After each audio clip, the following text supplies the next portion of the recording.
अखंडमंडलाकारं व्याप्तं येन चराचरं तत्पदं दर्शितं येन तस्मै श्री गुरुवे नमः। मैं डॉक्टर CL मोहलिया, सह आचार्य संस्कृत, राजकीय स्नातकोत्तर महाविद्यालय किशनगढ़ अजमेर। आज हम BA भाग प्रथम के संस्कृत विषय के अंतर्गत लघु सिद्धांत कौमुदी में संज्ञा प्रकरण के अध्ययन के क्रम में स्वरित संज्ञा से प्रारंभ करेंगे। पिछली कक्षा में हमने पढ़ा उच्चैर उदात्तः उदात्त संज्ञा विधायक सूत्र, नीचैर अनुदात्तः अनुदात्त संज्ञा विधायक सूत्र। आगे है समाहार स्वरिता। जैसा आपने पिछली कक्षा में देखा कि तालु आदि स्थान के उर्दू भाग से बोले जाने वाले वर्णों की उदात्त संज्ञा होती है और तालु आदि स्थान के नीचे वाले भाग से बोले जाने वाले वर्णों की अनुदात्त संज्ञा होती है। परंतु इन दोनों का जहाँ समाहार हो वहाँ स्वरित संज्ञा होगी। इसलिए यहाँ पृथक सूत्र है जो आप स्क्रीन पर देख पा रहे हैं। पाणिनि के अष्टाध्यायी के प्रथम अध्याय के द्वितीय पाद का 31वां सूत्र।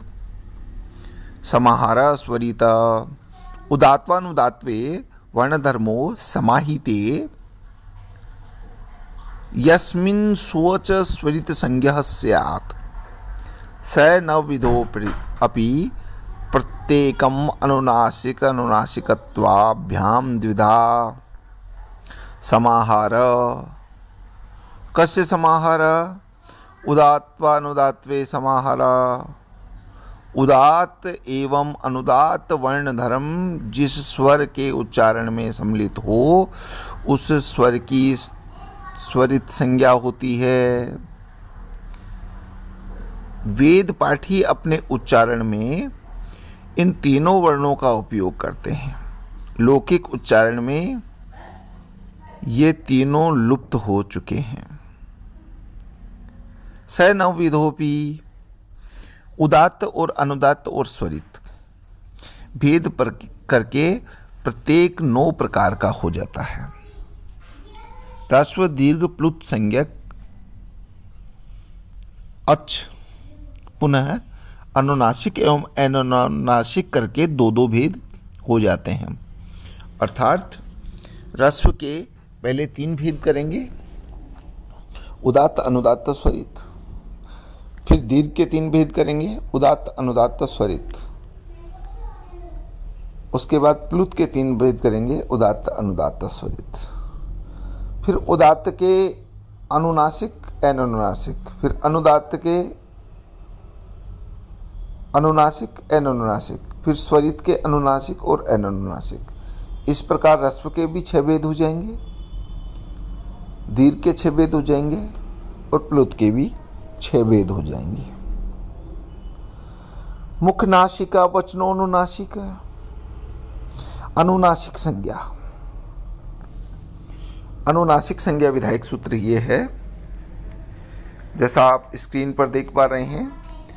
पाणिनि के अष्टाध्यायी के प्रथम अध्याय के प्रथम पाद का 8वां सूत्र। मुख सहित नासिकीय उच्चार्यमाणो वर्णो अनुनासिक संज्ञा स्यात् तदित्थम् अ इ उ ऋ एषां वर्णां प्रत्येक 18 भेदाः लृ वर्णस्य 12 तस्य दीर्घाभावात् एचामपि 12 तेषां ह्रस्वाभावात्। मुख नासिका वचनोनुनासिका। मुख सहित नासिकीय उच्चार्यमाणो वर्णो अनुनासिक संज्ञा स्यात्। मुख सहित नासिका से उच्चारित किए जाने वाला वर्ण अनुनासिक संज्ञक होता है। विद्यार्थियों, उच्चारण स्थानों में मुख सहित नाक से जो बोले जाने वाले वर्ण है उनकी अनुनासिक संज्ञा होती है। अब ये होते कौन कौन से हैं? तदित्थम् अ इ उ ऋ एषां वर्णां प्रत्येक 18 भेदा। जैसे हमने पूर्व सूत्र समाहार स्वरिता में पढ़ा था कि अनुनासिक और अननुनासिक वर्ण के पहले 3 भेद किए, ह्रस्व, दीर्घ और प्लुत। उसके पश्चात हमने प्रत्येक के 3-3 भेद किए, उदात्त, अनुदात्त, स्वरित, और उसमें भी प्रत्येक के 2-2 भेद हुए, अनुनासिक और अननुनासिक। अब यहाँ ए, ई, उ, री, ये जो 4 वर्ण हैं, इनके प्रत्येक के 18-18 भेद होंगे। ह्रस्व के 6, दीर्घ के 6 और प्लुत के भी 6। ली वर्ण के 12 होंगे।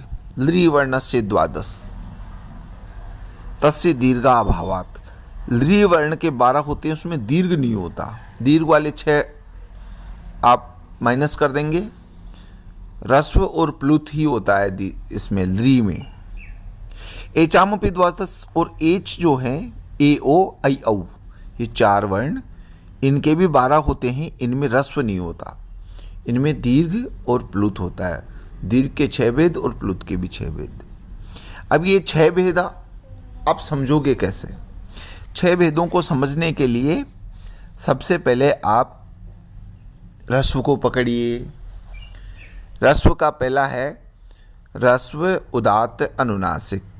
ह्रस्व, उदात्त, अननुनासिक 2 हो गए। अब दीर्घ आ जाइए, नहीं, ह्रस्व का ही अनुदात्त ले लीजिए। ह्रस्व, अनुदात्त, अनुनासिक, ह्रस्व, अनुदात्त, अननुनासिक। उसके बाद स्वरित आ जाइए। स्वरित में ह्रस्व, स्वरित, अनुनासिक, ह्रस्व, स्वरित, अननुनासिक, ये 6 भेद हो गए। उसी प्रकार से 6 भेद दीर्घ के होंगे, उसी प्रकार से 6 भेद प्लुत के होंगे। तो यहाँ समझने वाली बात यह है कि ए, ई, उ, री, इन 4 वर्णों के प्रत्येक के 18 भेद होंगे। ली वर्ण के 12 भेद होंगे, परंतु वहाँ दीर्घ का अभाव है, इसलिए दीर्घ के 6 कम हो जाएंगे। और एचामपि, ए, ओ, ऐ, औ, इनके इन 4 वर्ण के 12 होंगे। यहाँ ह्रस्व नहीं होगा, यहाँ ह्रस्व का अभाव होगा, तो ह्रस्व के 6 घटा देंगे। केवल यहाँ दीर्घ और प्लुत होता है। मुख सहित नासिका से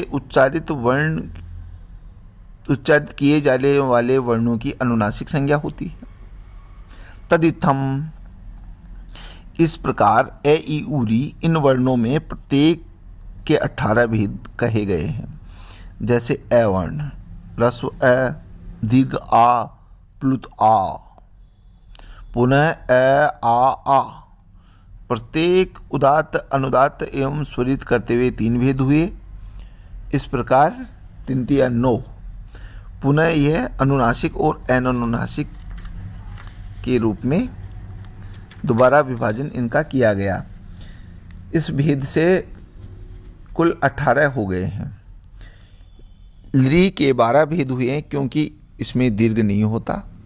दीर्घ, उदात्त, अनुदात्त, स्वरित। पुनः तीनों के अनुनासिक और अननुनासिक भेद करके 6 हुई। 18 में 6 कम करने पर 12 बचते हैं। उसी प्रकार एच के भी 12, ए, ओ, ऐ, औ, इनके भी 12 भेद होते हैं। इनमें ह्रस्व भेद नहीं होता। ह्रस्व के 6 कम करने पर एच वर्ण संयुक्त वर्ण कहलाते हैं। इनमें 2 स्वरों का योग माना जाता है, अतः द्विमात्रिक होने से एच वर्णों में स्वर नहीं होता। आगे सूत्र आ रहा है, तुल्यास्य प्रयत्नम सवर्णम। पाणिनि की अष्टाध्यायी के प्रथम अध्याय के प्रथम पाद का 19वां सूत्र। यह सूत्र सवर्ण संज्ञा करता है। तुल्यास्य प्रयत्नम सवर्णम। तालवादी स्थान आभ्यंतर प्रयत्न